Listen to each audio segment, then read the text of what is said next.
Hey, good morning everyone, it's Dave, and we're back with our next reading of the Old Testament. If you've been following along, you know that we are in the book of Numbers.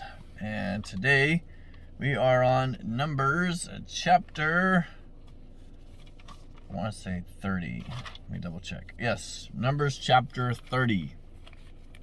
Only 16 verses this morning, so it will be a short read. And it is talking about the law concerning vows. All right, so remember, if you don't have a Bible, you can go to Bible.com. You can read for free. It's free, man. There's also a whole bunch of free Bible apps that you can get for Android or iOS or Amazon tablets, whatever the case may be. If you live in the United States, you have no reason to not have access to a Bible. And actually, studies show that the average household has 11 of them. All right, that's probably really close to mine. All right, the law concerning vows. Let's do this. Then Moses spoke to the heads of the tribes concerning the children of Israel, saying, "This is a thing which the Lord has commanded. If a man makes a vow to the Lord, or swears an oath to bind himself by some agreement, he shall not break his word. He shall do according to all that proceeds out of his mouth. Or if a woman makes a vow to the Lord and binds herself by some agreement while in her father's house in her youth, and her father hears her vow and the agreement by which she has bound herself, and her father holds his peace, then all her vows shall stand, and every agreement with she has bound herself shall stand. But if her father overrules her on the day that he hears, then none of her vows nor her agreements by which she has bound herself shall stand.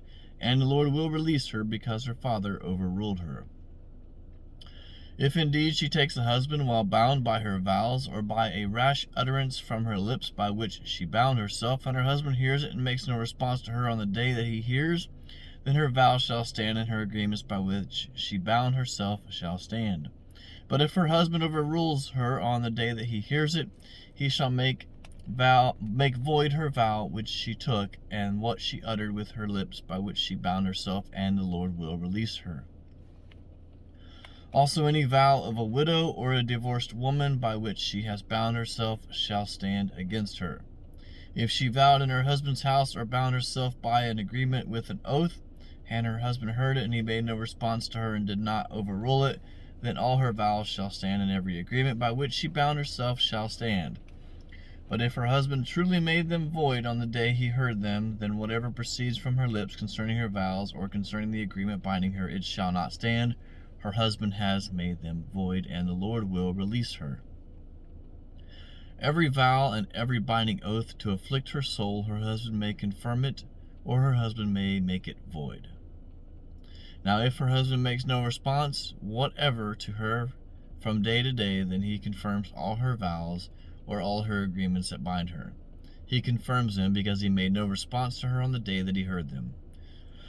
But if he makes them void after he has heard them, he shall bear her guilt. These are the statutes which the Lord commanded Moses between a man and his wife, between a father and his daughter in her youth, in her father's house." Well, that was kind of a completely different reading for the book of Numbers. A very interesting read. Had nothing to do with numbers. All right. Chapter 31, which is next, we'll start with the vengeance of the Midianites. And it's a little longer chapter, so we'll make sure that we allow time for that tomorrow. All right. All right. That concludes our reading today. New King James Version. In case I didn't say that, I probably didn't today. Anyways, yeah. I hope you guys are having a great day. It's Friday Eve, otherwise known as Thursday. Thanks so much for all of your support here on the channel. I appreciate it, and I hope you guys just have an amazing day. All right, from Central Texas, with a supposedly 101 degrees today. It's a furnace. God bless. When life keeps falling and wonder where he is in all this mess, he's right there to guide you, unseen, you're not